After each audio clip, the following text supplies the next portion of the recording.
কঠিন একটা সময় বর্তমানে বাংলাদেশ পার করতেছে। এরকম কঠিন সময় খুব কম সময়ে দেখা গেছে।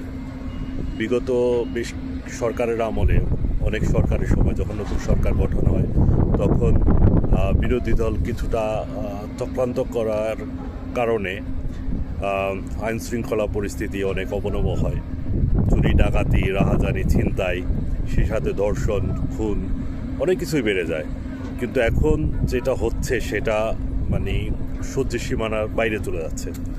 সেটা হচ্ছে শিশুদের ওপর নির্যাতন যেটা হচ্ছে, সেটা যার বাচ্চা শিশু আছে তারাই বুঝতে পারবে একমাত্র যে এটা কতটা কতটা কষ্টের, কতটা ভয়ের ব্যাপারটা এরকম হয়ে যায়।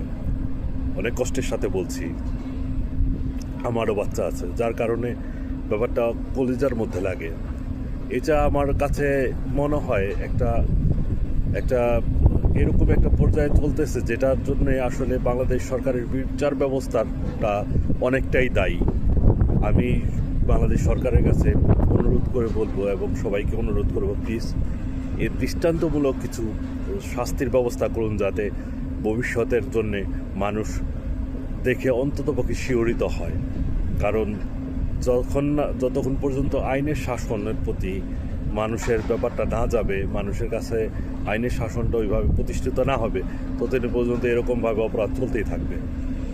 আইনের প্রতি শ্রদ্ধাশীল তখনই হবে যখন নাকি ভয় পাবে। তো